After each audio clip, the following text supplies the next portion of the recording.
오늘 아침 세안 잘 하셨나요? 나이가 들어도 저 사람 피부가 정말 좋네. 저 사람은 어떻게 피부 관리를 하길래 저렇게 좋을까? 이런 생각 해보신 적 한 번씩은 다 있으시죠? 어떤 분들은 또 외출로 피부가 예민해져 방송에서 누가 나와서 이렇게 하라고 해서 해봤는데 더 이상해졌다는 분들도 계시고요. 누군가에서 좋아졌는데 나도 하면 똑같이 좋아지겠지? 이런 생각으로 무작정 따라하고 계신 분들이 의외로 많다고 해요. 그래서 정말 피부가 안에서부터 정말 좋아지려면 어떻게 해야 하는지, 따라하기 쉬운 방법이 무엇인지 알려드리려고 합니다. 좋은 피부를 위해 잘 들어보세요. 건강에 참 좋은 정보를 알려드리는 건강 참 정보입니다. 바로 시작합니다. 요즘 병원 시술도 많이 하시죠?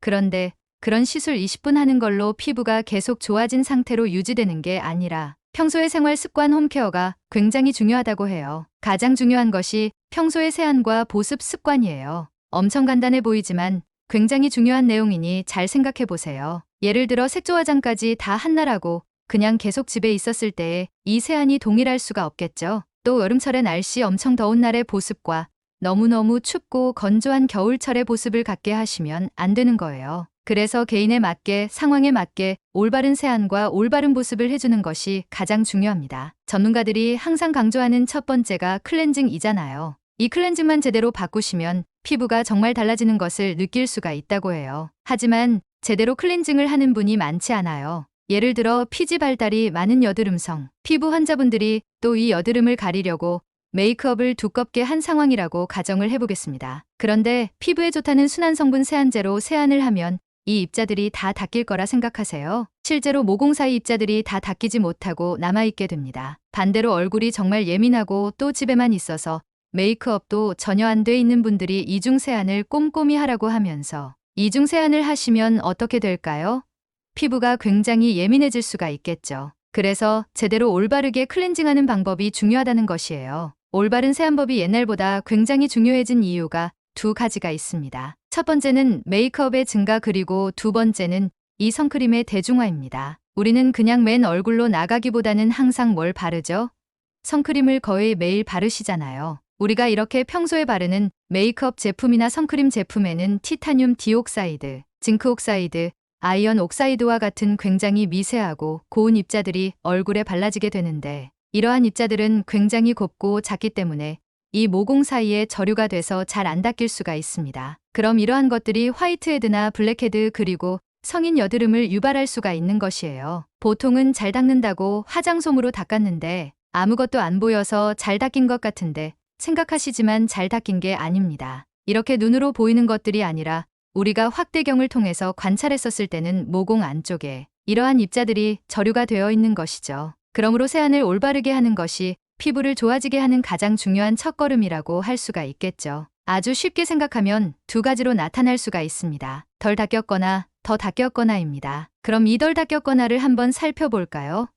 우리가 메이크업이나 선블록 같은 경우에는 아까 말했던 화장품들의 소입자가 모공 사이의 입자가 저류가 될 수 있다고 했습니다. 앞에서도 말씀드렸지만 요즘에는 이 커버력이 있는 메이크업 제품들을 쓰시는 경우가 많아요. 커버력이 있는 메이크업 제품이라는 것은 파운데이션, 컨실러, 비비 모공 프라이머 이렇게 피부를 덮어주기 위한 이런 메이크업 제품들이 발라진 상태에서 클렌징이 똑바로 들어가지 않게 되면 모공 사이 이 소입자들이 저류가 되게 되고 화이트 헤드가 되고 얘들이 조금 더 튀어나와서 끝이 검게 되면 블랙헤드가 성인 여드름을 유발할 수가 있는 것이죠. 그럼 두 번째로 더 닦인 것이 문제인데 세안제는 기본적으로 기름을 녹이기 위해 만들어진 것입니다. 웻대나 피지 노폐물들은 다 기름으로 되어 있죠. 이 메이크업 제품들도 다 오일 베이스로 되어 있는 것입니다. 그럼 이 기름을 녹이기 위한 계면활성제가 포함되어 있는 세정제를 얼굴에 계속 바르는데 문제는 피부 표면 계속 기름을 닦아낼 정도로 바르게 되면 어떻게 될까요? 앞에서 말씀드렸던 이 피부 장벽도 손상받고 예민해질 수가 있어요. 그러므로 덜 해도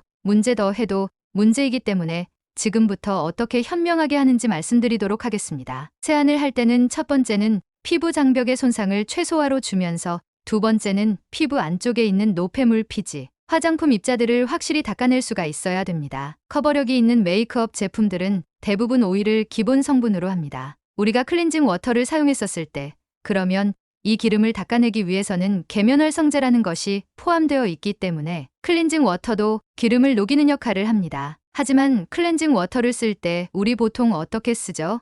물처럼 줄줄줄 흐르죠. 그렇기 때문에 화장솜을 이용해서 닦아봐야 한 대여섯 번 정도 닦아냅니다. 우리가 실제로 이렇게 클렌징 워터로 얼굴에 마찰을 줘서 닦아냈었을 때 피부 모공 안쪽에 있는 이러한 화장품들의 소입자들이 충분하게 닦아지지 않는 것을 흔하게 관찰을 할 수가 있습니다. 그렇다면 어떤 분들은 화장솜으로 더 여러 번 닦으면 되는 거 아니야? 이렇게 말씀하시는데 실제로 이 화장솜에 가해지는 피부 마찰이 아까 말씀드렸던 피부 장벽이 굉장히 좋지가 않기 때문에 이 클렌징 워터라는 성분 자체는 모공 안쪽에 있는 화장품들의 입체나 피지를 흡착하는 능력이 좀 떨어지게 되고 이용할 수밖에 없는 수단인 화장솜에 의해서 마찰이 가해질 수 있다는 것이죠. 그런데 이제 클렌징 오일의 경우에는 오일 자체는 문질러 보면 어떠죠?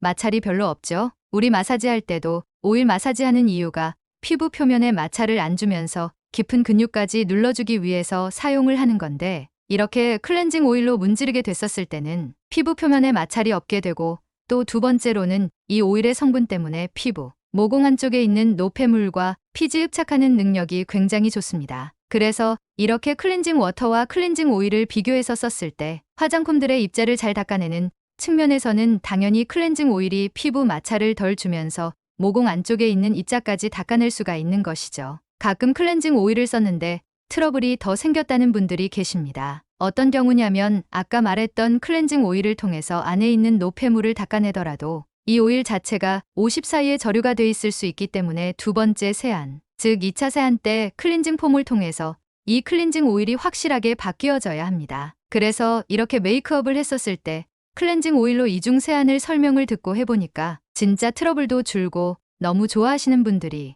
화장 안 한 날도 하루에 막 2번씩 이중 세안을 하면 어떻게 될까요?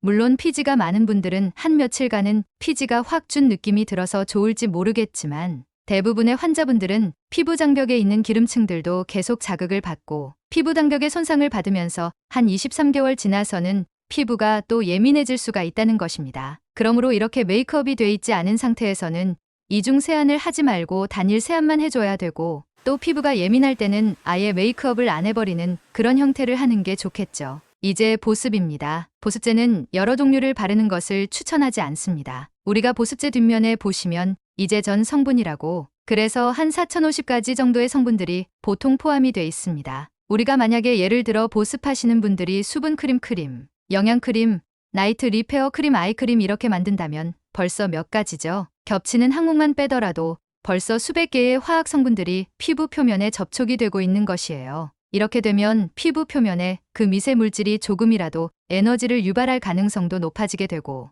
앞에서 말씀드렸던 그 밀폐제가 모공을 막아서 화이트드나 블랙헤드 이런 트러블들을 유발할 가능성도 높아지게 되는 것입니다. 그러므로 무조건적으로 여러 종류를 바르는 것은 좋지 않습니다. 지성 피부는 피지가 많은 피부이지요. 우리 옛날에는 보습제 없었잖아요. 우리가 보습을 올바르게 하기 위해서는 피부 장벽을 보호해주면서 수분 잘 끌어당겨주고 그 다음에 밀폐를 시키는 이런 역할을 해야 되기 때문에 지성의 피부도 보습제를 발라야 합니다. 그럼 수분이 적은 사람들은 그렇게 너무 가볍게 바르면 또 어떻게 돼요? 굉장히 건조감을 느낄 수가 있기 때문에 화장품의 빈도수를 조절해야 됩니다. 그러니까 가벼운 타입의 제형을 선택했는데 그 다음에 당긴다고 해서 그날 가벼운 거 쓰고 무거운 거 쓰고 또 오일도 바르고 이게 아니라 이 가벼운 타들을 시간 간격을 두고 여러 번 정도 발라줘서 지속적으로 보습이 되어 있을 수 있게 다만 모공은 최대한 덜 막아지게 해주는 것이 중요하겠습니다. 세안과 토너 이후에 쓰는 것을 우리가 보습이라고 합니다. 이 보습은 아주 기본인 게 수분이 많은 것부터 유분이 많은 것 순으로 발라주면 됩니다. 예를 들어 처음부터 유분이 많은 걸 발라주게 되면 어떻게 될까요? 수분이 안으로 흡수가 되지 못하겠죠. 반대로 수분만 많은 것만 발라주게 되면 어떻게 될까요? 다 증발을 할 수가 있겠죠. 그러니까 수분이 많은 제품들 먼저 발라주고 그 다음으로 유분이 많은 거 이런 식으로 진행을 해야 됩니다. 그러므로 수분이 많은 걸 먼저 발라줘서 물을 이렇게 빨아당기게 한 상태에서 유분이 많은 걸 발라줘서 이 수분이 증발되지 않게 막아주는 방법으로 보습을 한다. 이렇게 이해하시면 돼요. 그럼 수분이 많은 곳에서 유분이 많은 걸로는 첫 번째로는 에센스, 세럼 앰플 같은 우리가 알고 있는 수분이 많은 타입, 그 다음에 로션, 그 다음에 크림 순이 있겠습니다. 히알루론산 들어보셨죠? 우리 몸에 있는 성분인데 자기 몸에 1000배 정도 되는 수분을 빨아당기는 힘이 굉장히 강하죠. 예전에는 이 히알루론산 제품들은 다 분자량이 크기 때문에 안쪽으로 투과는 못하고 피부 표면 쪽에만 위치했다고 친다면, 요즘에는 이 저분자량 히알루론산이 나오게 되면서 피부 안쪽으로 최대한 이 성분들이 흡수가 돼서 각질층에서 물을 빨아당기면서 피부 안쪽에서 수분이 유지될 수 있기 때문에 이 저분자량 히알루론산을 가진 앰플 타입이 굉장히 좋아요. 유분이 많은 종류에는 로션과 크림이 있다고 했죠. 요즘에 많은 곳에서 강조하는 새로운 피부 재생 성분이 있는데, 소나무에서 유래한 베타시토스테롤이라는 성분입니다. 피부 장벽 성분과 유사해서 소량으로도 피부 재생에 효과를 줄 수가 있어 우리가 항염증 효과와 피부 재생 효과, 그리고 항산화 효과에 대한 다양한 임상 결과들이 나와 있고, 기존의 시카 제품의 성분인 마데카소사이드보다도 더 적은 농도로도 피부 장벽 회복에 효과가 있다라는 논문들도 있습니다. 여기서 한두 가지 정도를 더 추천드리는데, 비타민 C 앰플과 비타민의 앰플입니다. 비타민은 우리가 잘 알고 있는 것처럼 미백 항산화 작용이 있고요. 비타민에는 항노화 각지층 탈락 그리고 주름 개선 이런 효과가 있습니다. 그런데 문제는 둘 다 자극감이 있을 수 있습니다. 그러므로 두 개를 동시에 바르는 걸 추천하지 않습니다. 물론 피부 장벽이 강한 분들은 두 개를 동시에 발라도 문제가 안 되겠지만, 피부가 예민한 분들의 경우에는 두 개를 동시에 바르는 경우에 자극감으로 인한 미세염증으로 인해 생기는 현상들이 더 피부를 안 좋게 할 수가 있기 때문에 비타민은 낮에 나가기 전에 발라주고, 밤에는 이 비타민을 바르세요. 낮에 햇빛에 의해 분해가 되기 때문에 밤에 발라줘야 되거든요. 그래서 밤에는 비타민 AMF를 바르고 이런 식으로 나눠서 바르는 것이 도움이 될 수가 있겠습니다. 피부는 항상 기본에 충실한 게 중요합니다. 정리해서 선크림만 바른 하루로 정리하여 드리자면, 아침에 일어나서 가볍게 1차 세안하시고 히알루론산이 함유된 스킨이나 미스트로 보습 시작을 합니다. 비타민C 앰플 바르고 시카나 마데카소사이드 성분이 있는 크림, 그 다음 선크림을 바르시면 돼요. 저녁에 화장하신 날은 오일 성분 1차 세안, 폼 클렌징 2차 세안 잊지 마시고요. 나의 피부 타입에 맞추어 너무 많이 하시지 않는 게 포인트입니다. 예쁜 피부를 위해 잊지 마시고 도움 되시길 바랍니다. 오늘의 영상이 도움이 되셨다면 소중한 분께 이 영상을 보내주세요. 구독, 좋아요는 영상 제작에 큰 힘이 됩니다. 항상 건강하고 행복하세요. 감사합니다.